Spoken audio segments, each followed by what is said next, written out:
Expedia and Visit Scotland invite you to come step into centuries of history that await in Scotland. Castles steeped in legend walk along cobblestone streets. Come share the warmth of stories passed down through generations. This is a place with a past that is fully present today and all yours to explore. Plan your Scottish escape today at expedia.com/Visit Scotland. Study and play come together on a Windows 11 PC. And for a limited time, college students get the best of both worlds. Get the Unreal College Deal. Everything you need to study and play with select Windows 11 PCs. Eligible students get a year of Microsoft 365 Premium and a year of Xbox Game Pass Ultimate with a custom color Xbox wireless controller. Learn more at windows.com/student offer. While supplies last. Ends June 30th. Terms at aka.ms/collegepc. The Presidencies of the United States is a proud member of the Evergreen Podcast Network.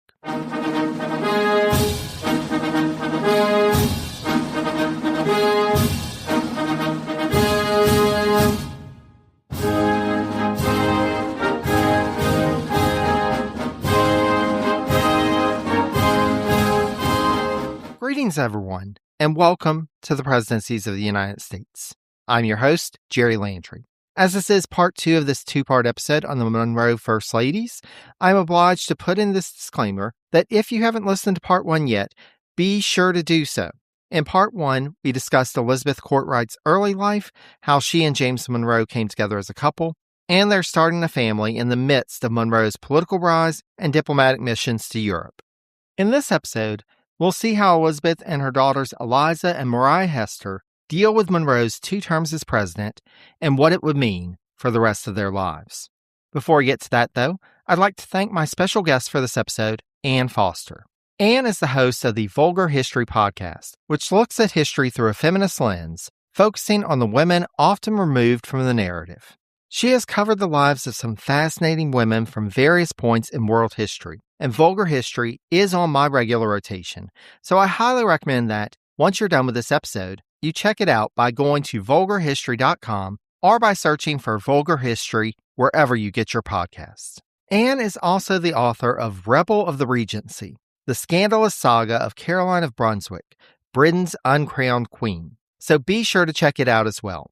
I'll have links to both Anne's podcast and book on my website, presidenciespodcast.com.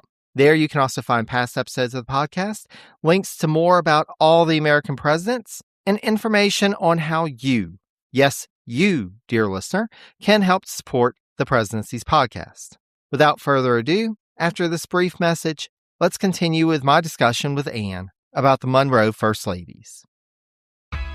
This episode is brought to you by State Farm. You know those friends who support your preference for podcasts over music on road trips? That's the energy State Farm brings to insurance. With over 19,000 local agents, they help you find the coverage that fits your needs, so you can spend less time worrying about insurance and more time enjoying the ride. Download the State Farm app or go online at statefarm.com. Like a good neighbor, State Farm is there. Now, given Elizabeth's delicate health, it was clear she could not fulfill the societal obligations expected of the president's wife at the time without help, especially given the high bar set by Dolly Madison. It's one of those things, just like with presidents, you don't want to succeed this high-performing person who made a big splash. Likewise, with first ladies, compared to Dolly Madison, anybody was going to fall up short. And poor Elizabeth was not in a good place in terms of her health to be able to see to functions and dinners and all of that on the scale that Dolly Madison was. Mm-hmm. Well, I feel like even had she not been ill, who can live up to that example? Yeah. So they decided the Hayes would move into the president's house with Eliza's parents. Now, George would have to, at times, travel back to manage their plantation and his legal practice in Virginia, but Eliza would stay in Washington while her parents were there. So she became this de facto first lady. And Elizabeth and Eliza decided early on that they would take a different approach to Washington society than Dolly Madison had. Whereas the Madisons had allowed folks to come into the president's house at pretty much any time the door was open, the Monroes were more selective. Unfortunately, this new approach was not received well. Just like with any time you try to change things, there's folks like, oh, no, no, no, no. This is how we've always done things. Don't come in here trying to change. And so within 6 months, people in the Washington social circles were complaining that Elizabeth did not entertain enough visitors. Even though Elizabeth's health was a factor to consider, and of course was likely the main factor, there were other situations at play which help us to understand this new approach. Now, as noted by Vorndick as well as historian William Seal, when Monroe became president, the reconstruction work of the executive mansion was still ongoing from the burning of Washington in 1804. So the White House had been burned down. It was just a shell when the British left. That's, I don't know a lot about American history, but as a Canadian, I know about the time when the Canadians burnt down the White House. Which, and we're sorry about York. But yes, this was extreme devastation. They're still trying to recover. The building is still being reconstructed. Mm-hmm. So at the point where it's like, well, why aren't they letting people in? It's like, to this... letting you into what? Do you want to pick up a hammer? Yeah, exactly. But, it was coming along. This had been a few years. It was coming along, and the Monroes were able to move in by October 1817, but they were still living around the construction. There were certain parts that had already been completed or had gotten to a place where they could actually live there, but there were still other parts that were actively under construction. So they managed to open up the house to the public for the traditional New Year's reception, but it was not easy. Again from Seal, quote, "No matter how extensive the work might be, when the president needed the house, the rooms had to be reassembled from the heavy hangings down to the smallest vase, even if only for a single evening." And so basically they would put everything back together, make it look like, oh, everything's fine. And then when everybody left, okay, take all that stuff down, shove it back into storage. Let's get back to work. It's relatable to anyone who's had construction work done. It's just like, if we hide everything in this one kind of not quite finished room and make the one room look nice and keep everyone in the nice room, like it's relatable. Yeah. Yeah. Try to have a big party when your house is under construction. It's not fun. Mm-hmm. But there was also the fact that there were more people to entertain in Washington than ever before. As noted by Vorndick, the number of members of the House of Representatives had increased from 107 to 186 in the years between 1800 and 1820. And by the time Monroe left office, that body would swell to 213 representatives. This was not to mention the members of the Senate and the diplomatic corps, along with other notables in the growing capital city. So it wasn't as small as it used to be. There were more people to visit. There was a larger crowd. And so naturally, that changes how you have to approach things. Now, to try to deflect criticism of Elizabeth, President Monroe conferred with his cabinet about the situation at the end of 1817. And together they, quote, implemented formal protocols based on European customs. So the administration is getting involved in saying, you know what? This isn't just an Elizabeth decision. This is what we need to do diplomatically. This is important to, affairs of state. So this is why we're doing this. Yeah. So it's not just everyone blaming her for a decision that they all agree with. Yeah. And again, this is one of those cases, it helps us to start to fill in the blanks with their relationship.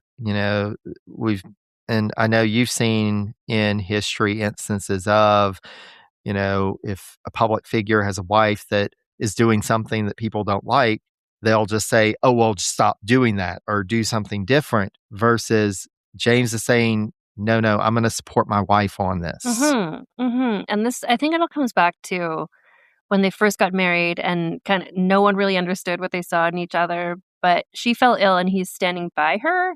And I appreciate that in him, that he's not just throwing her under the bus or just being like, we'll throw more parties, just figure it out. Like, that's good. I like him. I like this of him. Yeah. Yes. And Elizabeth also met with Louisa Catherine Adams, who was the wife of the Secretary of State, who had experience in European diplomatic circles, to discuss how she should approach her role. As noted by Vorndick, quote, it was decided that Elizabeth would neither pay first visits to the wives of visiting dignitaries nor be obligated to return any visits made to her. Elizabeth also, quote, would neither make nor return calls, but would be at home in the morning to receive visitors. As Amma notes, quote, in practice, she saw but few of them, i.e. visitors, delegating the responsibility to Eliza. So again, trying to give Elizabeth some buffer to be able to just deal with her health issues. And it's interesting too, because I keep coming back to this, but like America, the United States of America is such a new place that each president comes in like, okay, how are we going to do this? What are the rules going to be? And so Dolly Madison had established a certain thing, but it's like, well, that was just her. And they had spent so much time in France and they've been in London. So like, well, here's how some other people do it. So I think things are still malleable, like what are the customs going to be? So he's just trying to kind of veer it off into this, a different method. So it feels possible in a way that it wouldn't be 100 years later. Absolutely, because, the longer history goes on, the more precedent is set and folks get set in their ways. And it's like, oh, well, this is just how we've always done things versus at this point, there's still kind of that pushback, but there was some wiggle room for them. Exactly. Yeah. And they did maintain some traditions. So the president's household would maintain the tradition of the fortnightly evening drawing room receptions that Dolly Madison had brought back, which were, quote, open to all who were suitably dressed.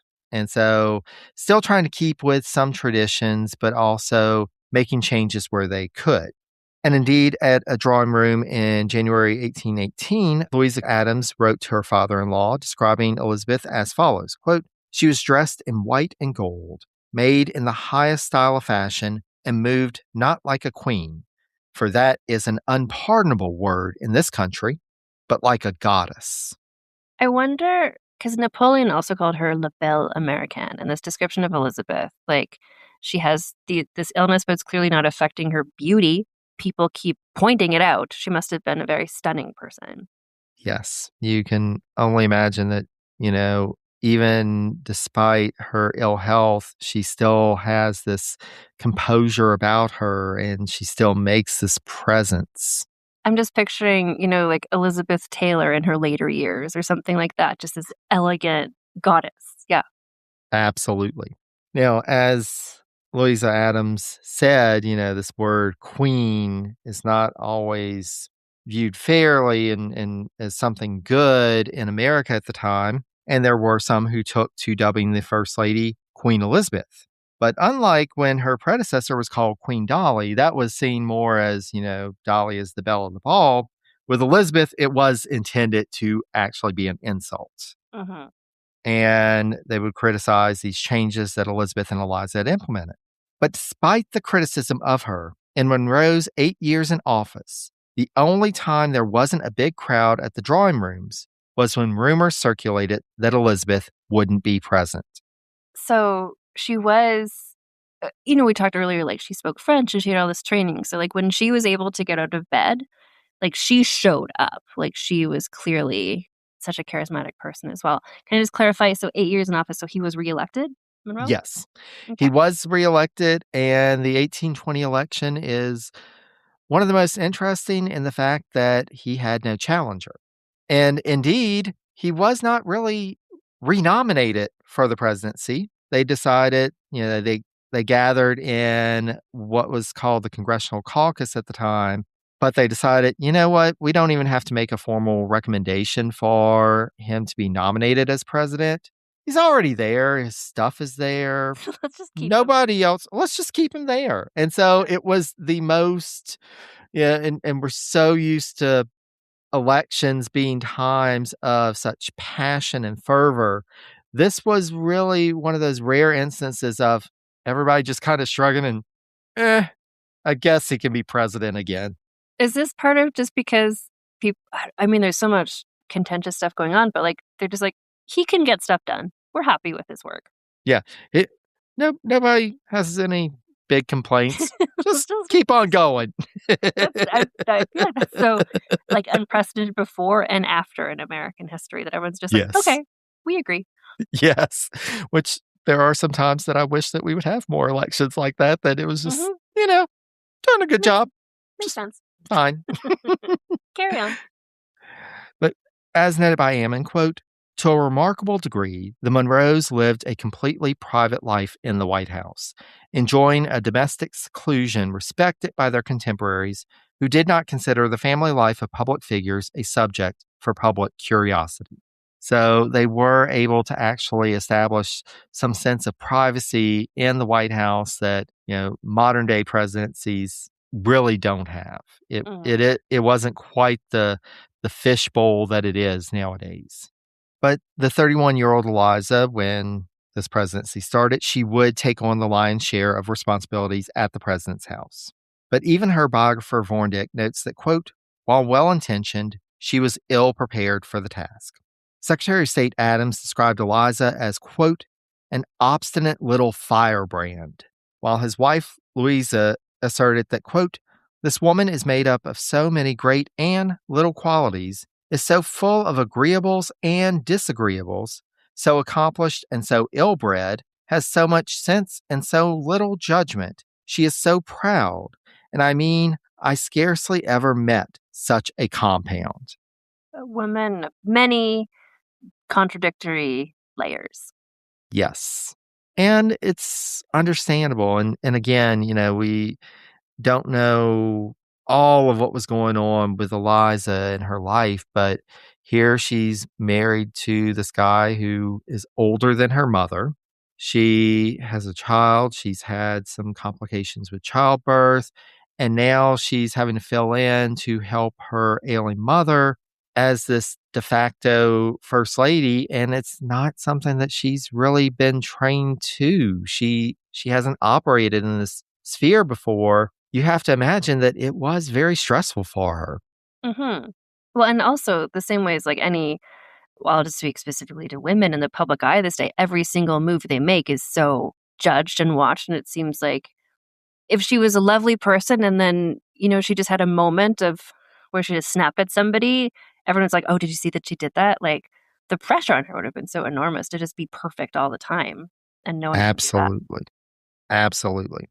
And again, this gets back to her education. While Elizabeth had experience in navigating the social circles of Europe and America, quote, Eliza's education was geared toward learning literature, music, art, proper etiquette, raising children, and skills in running a household. And then things only got worse when Maria moved into the president's house in 1819 after finishing her studies in Philadelphia. My favorite character, Maria, back on the scene. She's back again. Last seen in her Shirley Temple dress. And now she's all grown up, but probably, let's just imagine her in a similar dress. Absolutely. With the dog still kind of dancing around. Yeah, just doing a little French can-can or something. Okay. And indeed, this 17-year-old Maria made a splash on the social scene in the nation's capital, and soon enough, she had caught the eye of one of her father's private secretaries and her mother's nephew, Samuel Lawrence Gouverneur. So Gouverneur from New York, related to her mother. They're first cousins. I feel like we should note that. That comes up so often in the history that I researched. I've forgotten that that's even problematic. It is now, but back then it was not. There's other concerns back then. Yeah. And indeed, it doesn't seem like Eliza was really a fan of this coupling. She gave her objections, but the two became engaged, and it fell to Eliza to organize the first wedding of a president's child to take place at the White House. That is very significant. Yes. And again, you can imagine the pressure on her. Mm-hmm. And when she made the decision to limit the guest list to 40 to 50 individuals, Washington society flew into an uproar. This was the social event of the season. And what do you mean only 40 to 50 people can go? And even worse, the bride was not pleased. And the groom interjected that Maria should be planning her own wedding, not Eliza. So you can imagine tensions are high in the family. There's this public scrutiny. So ultimately, to help this PR disaster, the family agreed to have the couple return from their honeymoon to attend 3 large wedding receptions so that everyone could participate in the festivities. Unfortunately, The first ball was held at the home of Commodore Stephen Decatur, and the day after the ball, Decatur was killed in a duel with Commodore James Barron, which sent Washington society into mourning and resulted in the other 2 balls being canceled. Now, you say unfortunately, but I feel like to Eliza, she's just like, oh, thank God. 2 less parties to plan. That is true. On Eliza's part, she's probably like, yeah, let's just call this good. We're done. Got out of that one. Yeah. Now, the Gouverneurs would live at the president's house for a couple of years after they wed, during which time Mariah had her first child, a daughter named Hester, who died a few months after her birth. But finally, they moved to New York City in 1822, with Samuel writing to President Monroe that he was, quote, tired of trying to atone for the unpleasant occurrences between he and Eliza. Again, these 2 in-laws apparently got along like oil and water. Well, and I think part of it too, again, it's relatable to people in large families, but they're in this high pressure situation. He's the president. Elizabeth is sick. Eliza has to be in charge of everything. So she seems like a highly strung person, Eliza. Yeah. I think you have to be when you're in that situation. So if she's kind of in charge of various things, Samuel clearly doesn't think she should be in charge of various things, but Elizabeth, I don't know. It's just a very relatable family dynamic. Absolutely. Absolutely. But after their move, Mariah gave birth to a son named James Monroe Gouverneur. Sadly, as described by Vorndick, quote, James was described as disabled, reportedly being deaf and mute, and was placed in a special school in Massachusetts sometime between the approximate ages of 2 and 7. So, that's really, and, from what I read, stayed there for the rest of his life. Well, we talked already about what was medical care like in this era and time. And so, like, what was there for disabled people in this time for a deaf, mute little boy? Like, yeah. It was very much time. And again, like we see this even into the 20th century, being able to care for someone with special needs at home was difficult, if not impossible, except for, people of, higher wealth and higher status. And so you would see folks going to, being sent to institutions that could, to the best of their ability, actually care for them. Mm-hmm. So, but yeah, it's really sad to think of, this poor child being separated from his family and, just kind of being institutionalized. Just kind of hidden away. Yep. Yeah. Now, Mariah had another child in the mid-1820s, though the birth year of Elizabeth Courtwright Gouverneur is disputed. That's interesting to me that her mother is Elizabeth and her sister is Elizabeth, and then she calls her daughter Elizabeth, just keeping that name going. And it's so funny, like with instances like this in political families, it's like, you're really making things bad for historians in the future of trying to keep up with everybody. Well, when I was looking at, I did an episode about Sally Hemings and the amount of people named Martha in her family in Thomas Jefferson's. Like, I think I got up to 5. I think I started calling Martha 1, 2, 3, 4, and 5 because it's just the only name anyone ever had. Yeah. Exactly. But luckily, Eliza's reputation did improve somewhat in her father's second term as she sought to provide support to folks in D.C. when 2 epidemics struck the city. And indeed, it seems like when she heard of people being ill, Eliza rushed to provide care, even going to the Calhoun household when she heard of the illness of one of their children around the time of her sister Mariah's wedding. So even though she was heavily involved in this big event, this family event, this social event, she still took time to go and care for this child who was ailing. Mm-hmm. And as described by Vorndick, quote, Eliza served her country as an unofficial first lady during the 8 years of Monroe's 2 terms in office. She consistently showered family, friends, and strangers with her well-known and respected nursing skills.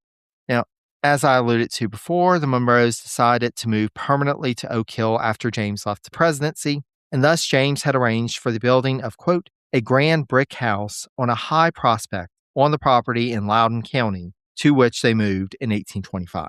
And is this the house you said is going to be open to the public? Yes. Now?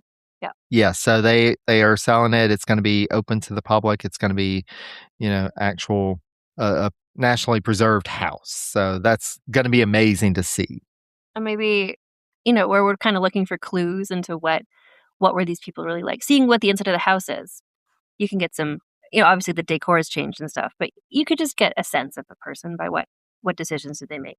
Absolutely. And I read an article about it, and apparently the family that has owned it has tried to preserve as much as they could, tried to keep it as authentic as possible. And so that's going to be amazing to see. It's always fascinating. That was one of the things with Montpelier. The DuPont family owned it for decades, and they had really changed how it looked. And so part of it becoming a publicly owned property was trying to get it back to how it was when the Madisons were there. But in this case, it sounds like that won't be quite as big of a stretch, that they will have more of the original, or at least, more of that era to work with.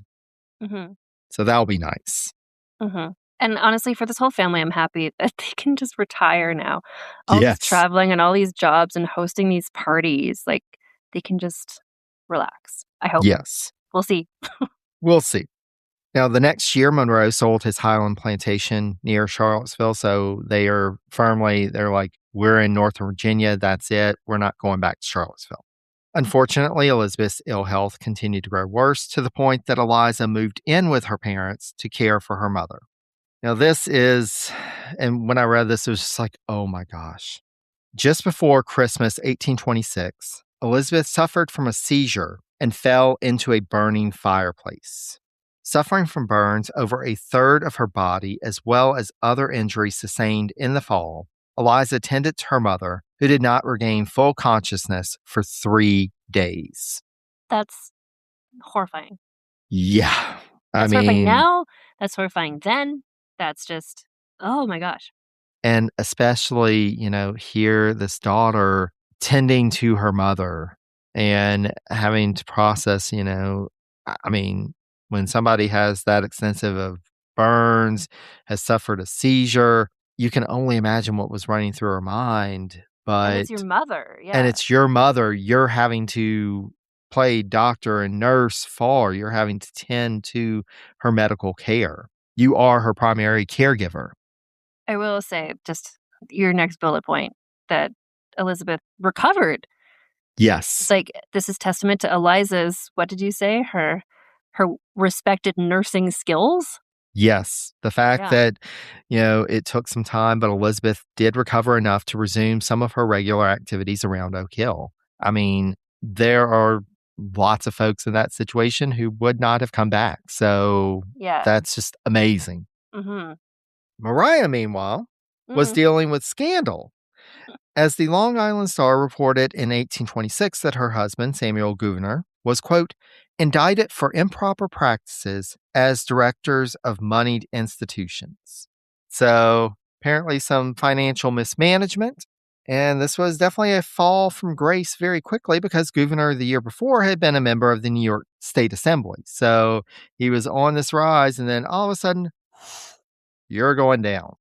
Now, the result of this case against Gouverneur is unclear, but it was apparently sufficiently resolved to the point that, with his father-in-law's assistance, he secured a position as postmaster of New York City in the Jackson administration in 1829. Well, that's where it helps to have your father-in-law be the former president of the United States. Yeah, and there are very few people who can say that at the time. So, go ahead and write that letter. Oh, by the way, remember, I used to be in that office. Can you help me out? Yeah. But Samuel's fortunes were on a constant up and down roller coaster. And at least one source attributes it to, quote, a weakness for cards and horses. Again, gambling. They go on to state that, quote, during the down periods, he would sell anything he could to raise money. Mariah often hid the silver from her husband.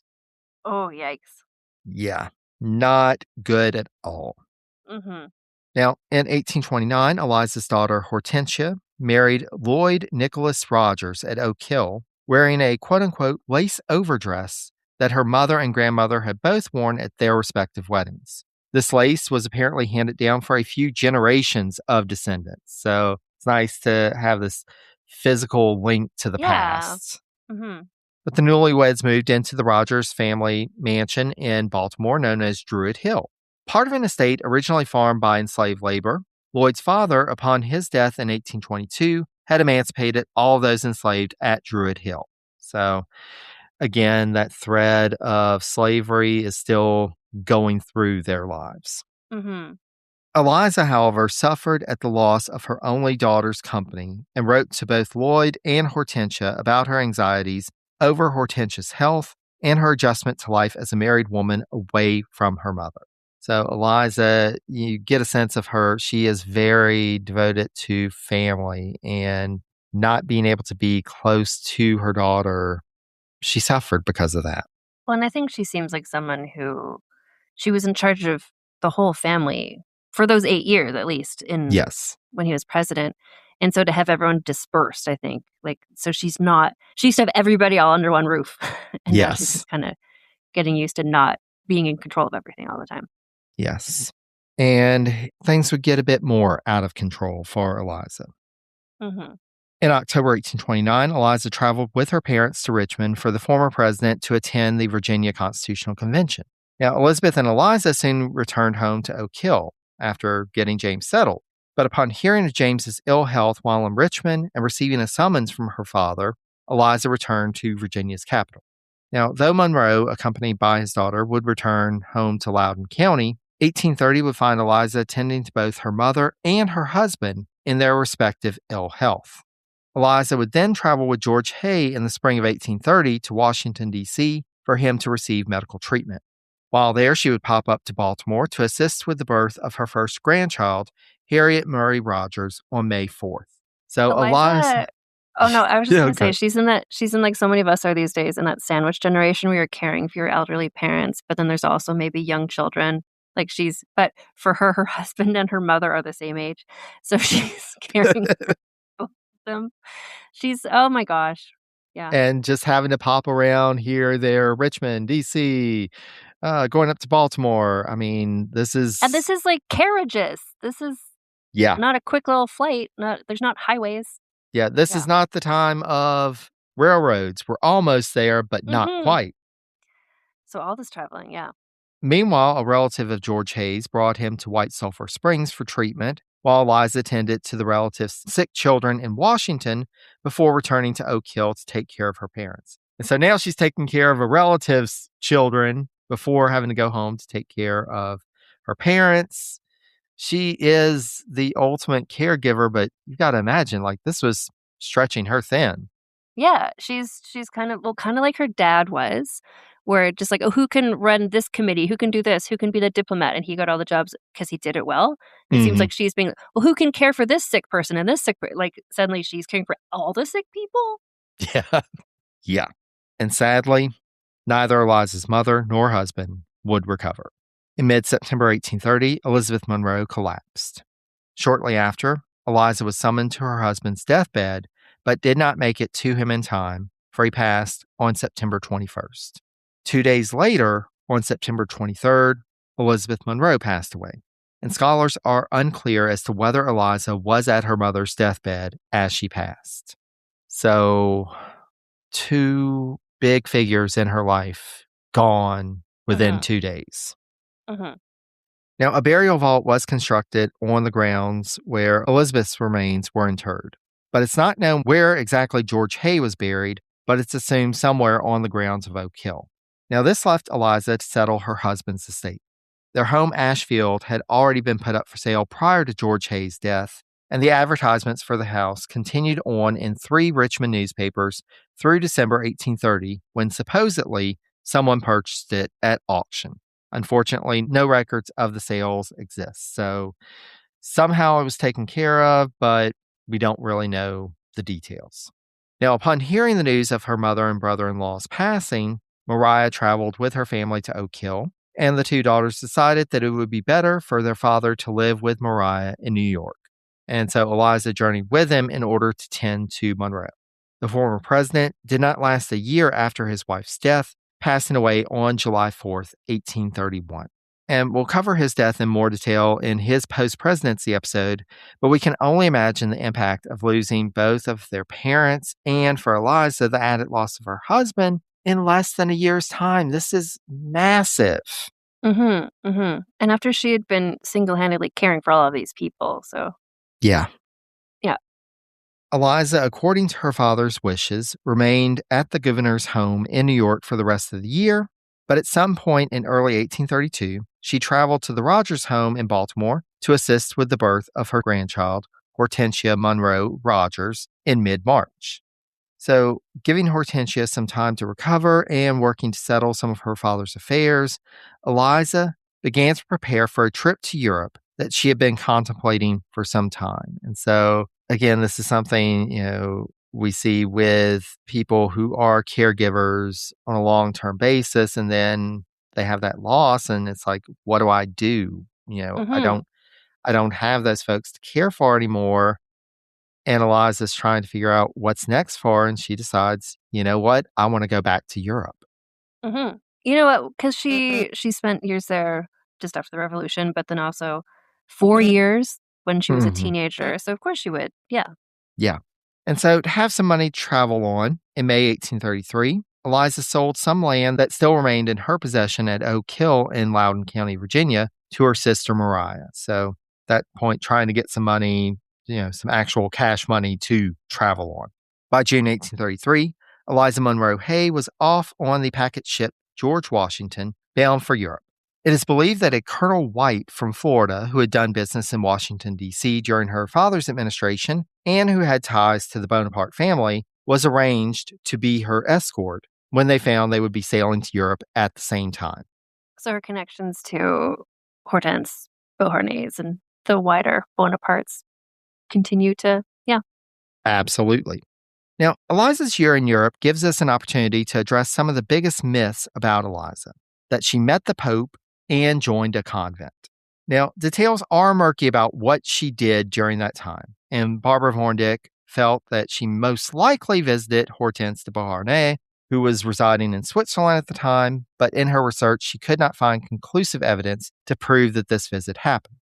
It is known that Eliza spent some time in Rome, and while family lore says that she met Pope Gregory the 16th, no documentary evidence exists to this meeting actually taking place. So this is just kind of the family lore, but we don't know that this actually happened. Now, the Pope did send her a letter on April 2nd, 1834, with the gift of a cameo depicting the head of Christ in, quote, recognition of the services rendered to the Catholic religion by your late father during his presidency of the United States. But this seems to be the closest that the two ever came. Was Monroe Catholic? He was not Catholic, but, and it's interesting, I want to research that a bit more. I know this was a point where anti-Catholic sentiment was starting to creep up, and we see this with, in later decades, this nativism, the American Party, this idea that, immigrants and especially Catholic immigrants were wrong and bad, and, the Pope was trying to take over the U.S., but it does seem like Monroe, and you see it with Monroe. Monroe would not have had any track with that. So I'm interested to find out what exactly was the impetus for that. But I can also see Monroe being like, hey, cool it with this anti-Catholic stuff. I'm not here for that. Yeah. Enough that the Pope appreciated it. Yeah. Yeah. Yeah. And that it was actually recognized by the Pope is really interesting. Now, we do know that Eliza did convert to Catholicism, but whether it was during this trip to Europe or her final one, we have no way of knowing. But either way, by July 17th, 1834, Eliza was back in New York. Though not certain, it is likely that Eliza traveled from New York to Druid Hill in Baltimore as her third grandchild, Mary Custis Rogers, had been born just a few weeks prior. Sadly, joy would be followed in a few months by sorrow as, on December 10th, her daughter Hortensia passed away from tuberculosis. So yet another big figure in her life now gone. Yeah, she's just who she got left. Mariah. So now she has Mariah. And the grandchildren, I guess. Yeah. Yeah. Now, Eliza's story gets a bit murky here. Her biographer, Barbara Vorndick, says that it is likely that she stayed on for a time at Druid Hill after her daughter's demise to help care for her children, as well as Lloyd Rogers' 2 children by his first marriage. So that fits with what we know of Eliza. We can see her doing that. Stepping into care for somebody in need, like that's all she ever does. That's her every day, all day. Yeah. But at some point, 1837 at the latest, she traveled back up to New York to stay with the Gouverneurs and we know this because her will was drafted in December 1837, and it lists her state of residence as New York. She did, however, go back to Baltimore at some point, as she listed it as her place of residence on a passport application in 1838. So with these records, with these actual official records, we're able to get a sense of she's traveling back and forth at least at some point in this, but when, how, what all was entailed, we really don't know.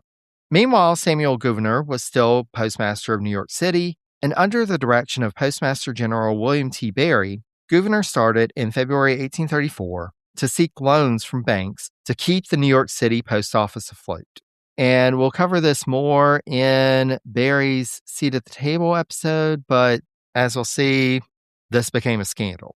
Well, I feel like anything this guy does becomes a scandal. Yes. And there's still a little more to get to that. Yes, he's a pretty scandalous fellow. Yeah. Now, Berry originally recommended seeking a loan from the 7th Ward Bank, then a month later urged Gouverneur to offer the quote-unquote opportunity to lend to the post office to the Manhattan Bank. Now, as far as Gouverneur knew, President Jackson was aware of and endorsed this action because Berry had assured him of this. Oh, sure, the president knows. A preliminary Senate investigative committee in 1834 into the management of the post office department overall led to a formal congressional investigation in 1836, specifically about, quote, mismanagement of funds in the New York post office specifically. So this is his actual post office, Gouverneur's. In April 1836, the new Postmaster General, Amos Kendall, charged Gouverneur with owing $160,000 to the post office. And that was $160,000 more than Gouverneur was willing to pay. And thus, he left his position as New York City Postmaster on July 4th. Gouverneur's efforts to fight in defense against the government's claims were hindered on December 15, 1836, when the General Post Office headquarters in Washington, D.C. caught fire, destroying the records of his accounts. I'm going to say, you didn't say this in your notes, I would say suspiciously. I know. Surprise, surprise. It's funny. There was another time in the first Adams administration where, conveniently some buildings caught fire and they couldn't trace some records. It's like, imagine that. Happening. Meanwhile, Gouverneur's finances were in scrambles to the point that on October 1st, 1838, Gouverneur, quote, turned over securities to Gouverneur S. Bibby and mortgaged the entire plantation of Oak Hill in order to settle debts totaling $26,000. Eliza, meanwhile, consulted with legal counsel to act on her behalf to obtain her part of her father's inheritance, which she had not gotten to this point, as the executor of his will, none other than Samuel Gouverneur, had not fulfilled his duties in that role. What? Imagine that. The guy who's mismanaging funds in numerous instances somehow doesn't get around to settling accounts. Imagine that. In the meantime, upon advice to take a sea journey in order to improve her health, Eliza applied for a passport and in early November 1838 traveled to Europe. Again, there is some uncertainty about all of Eliza's movements during this journey to Europe, but it is known that she eventually settled down into an apartment or rooms in Paris.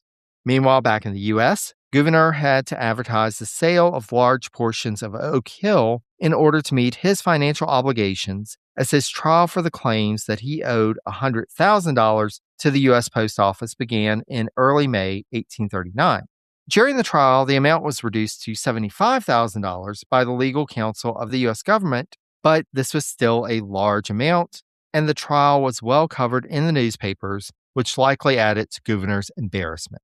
On May 16th, Gouverneur, quote, was found guilty of the charges of mismanagement of government funds. However, the jury again lowered the amount he had to pay from $75,000 to $20,000. Again, better, but still a considerable amount of money. And in order to pay it, on May 28th, 1839, Samuel and Maria Gouverneur, quote, sold all the slaves on the Oak Hill estate, for which they received $25,000, despite the fact that they did not own all of the enslaved individuals at the estate. So this is awful on a few levels. Mm-hmm. First of all, yet again, we have another example, and this is not an isolated incident, of a wealthy family paying back debts by selling people. That's horrendous. Mm-hmm. Especially considering that they probably did not really care about keeping families together, all this, what the conditions were going to be for the enslaved individuals, nothing like that. Just, we need money, so sell them to the highest bidder. Right. So, and the way just selling them the same way you'd sell furniture or like horses, just Yeah. kind of like these are our assets and this is what we're going to do, which is horrific, which Yes. is, and then, I mean, but then the fact that This was how do you describe the financial mismanagement? It's like, but those, not that anyone should be selling people, but Yes. in the laws of land, these weren't even their people to sell. Yes. They just sold other people's people. Because again, this was part of the estate, and half of that was Eliza's. Mm-hmm. But it seems like she was neither aware of nor consented to the sale. So all this was happening, she had no way of knowing while she's in Paris that this was happening back in Virginia. Mm-hmm.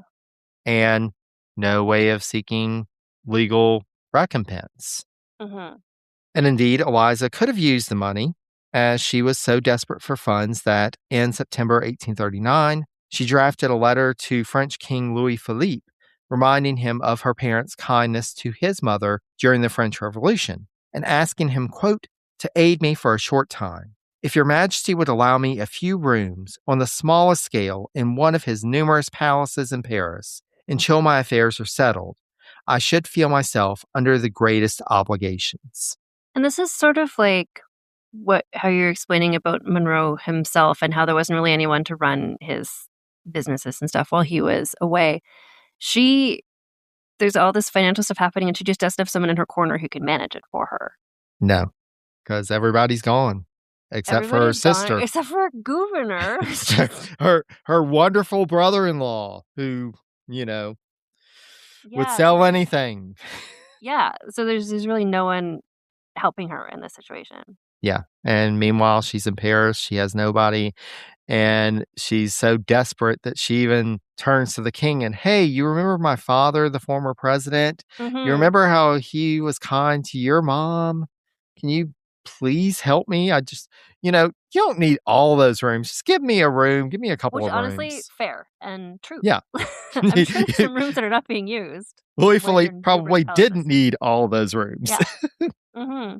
And indeed, Eliza was still waiting for the settlement of her share of Monroe's estate, while her inheritance from her late husband, George Hay, was tied up in legal fees trying to force the settlement of her father's estate. So financially, she's in a bind.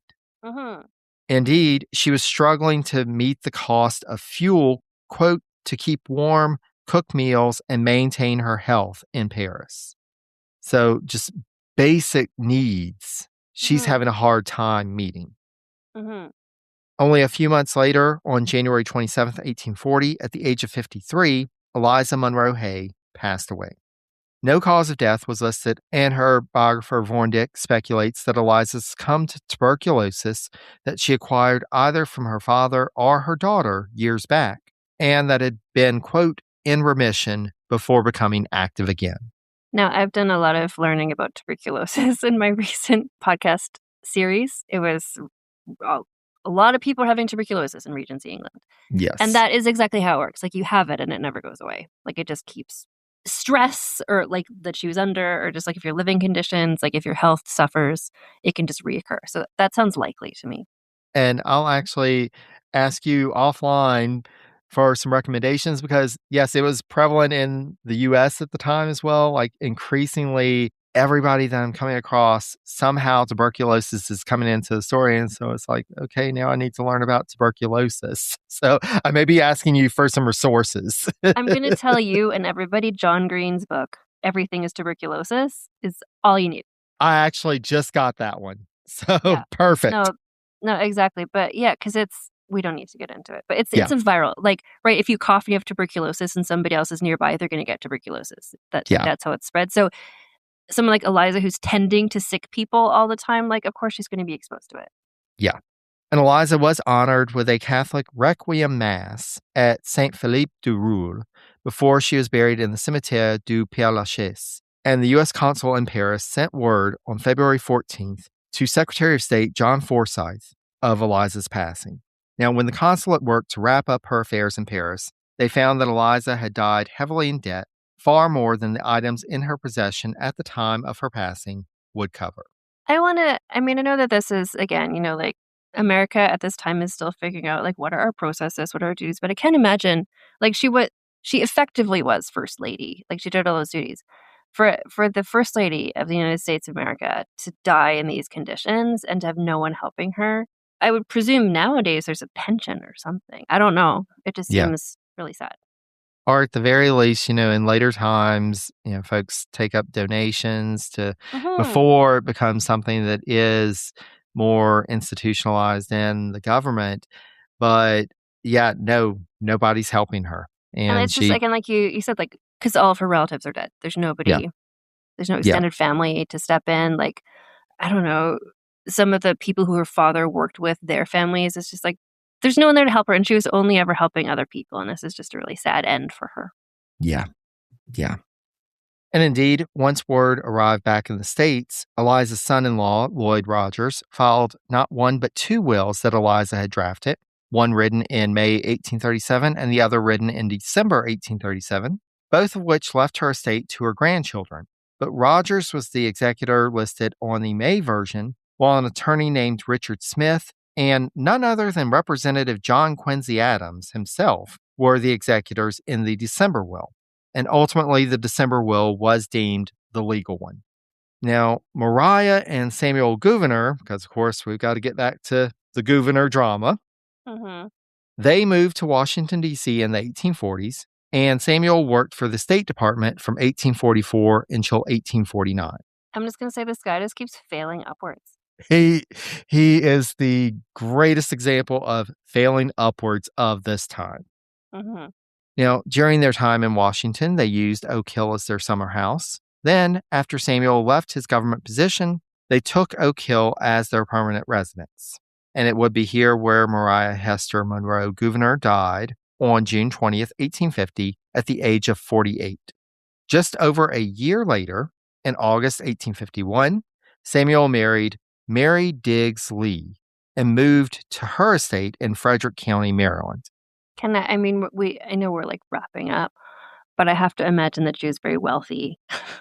And that's why he married her, because he had so many debts. I would imagine. Knowing him, I don't think he would marry somebody for love. Well, the fact that it happened so quickly. Yeah. And in December, after just over 20 years of doing nothing to settle the estate, Gouverneur turned over the power of executor of James Monroe's will to his son, Samuel Gouverneur Jr. Oak Hill was sold in 1852, and it doesn't seem like Eliza's heirs received any share of the proceeds. They were completely shut out of everything. Instead, Gouverneur used the funds to acquire more property near his second wife's estate. Samuel Gouverneur passed away in Maryland at the age of 66 on September 29, 1865, and the Monroe inheritance remaining went to his second wife, Mary, not to his children by Mariah, or, of course, Eliza's heirs. This guy is such a villain. He is a villain. I hate him so much. It's like, dude, you even shut out your own kids. Yeah. What? And now, like, everything that Monroe had, everything that he left for his kids is gone. It's out of the family, which, Yeah. granted, not right, enslaved labor played a role in this, but this guy comes in and just takes everything. It's awful. Yeah. Now, we want to end on a better note.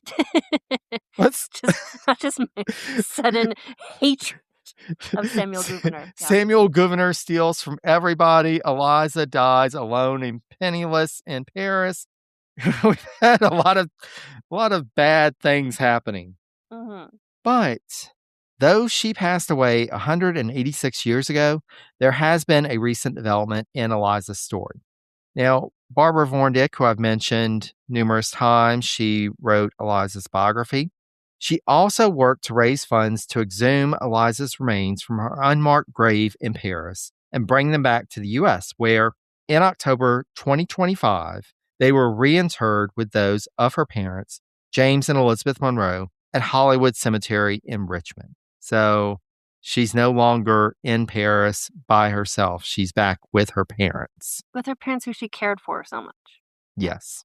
And before, folks are like, why, what, how did they get to Hollywood Cemetery in Richmond? I should note that James was originally buried in New York, but was moved to Hollywood Cemetery 25 years after his passing. And Elizabeth's remains were reinterred with her husband's in 1903.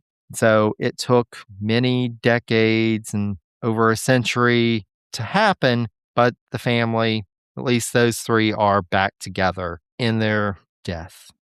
Mm-hmm. So, Anne.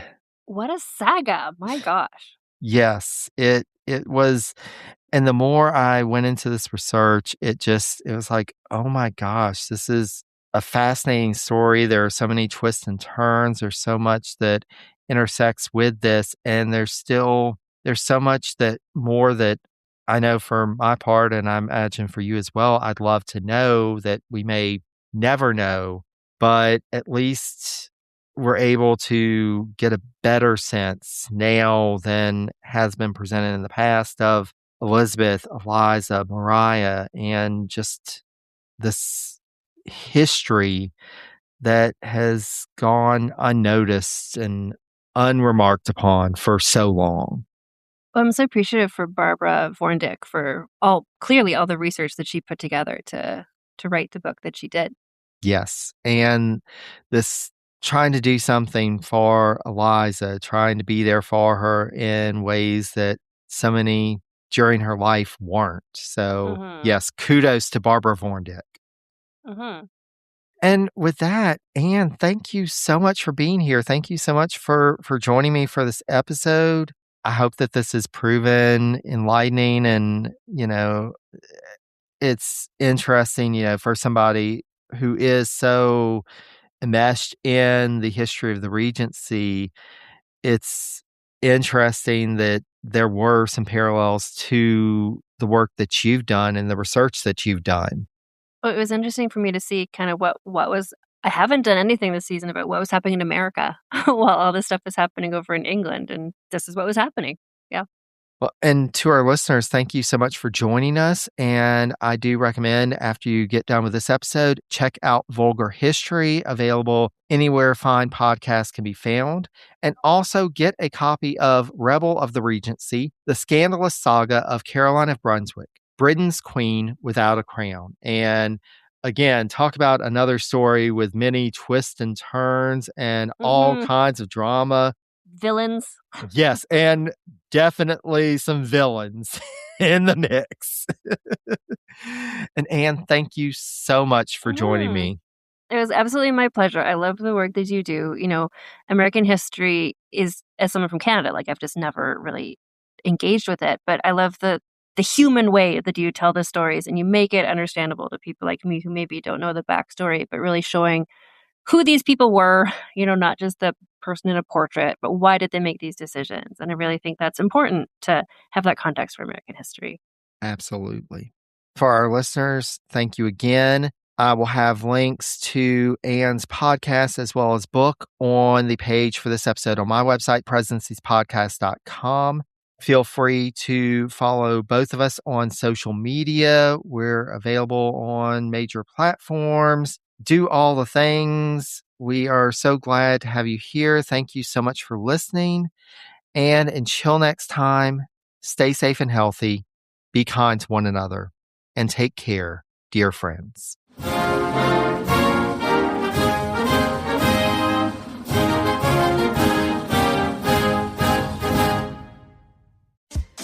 There's a new way to Sweet Green. Meet Wraps. Handheld, hearty, and made for life on the move. With bold, chef-crafted flavors, fresh ingredients, and over 40 grams of protein, they're built to satisfy without slowing you down. Try Wraps today in the app or at order.sweetgreen.com. Available at all participating locations.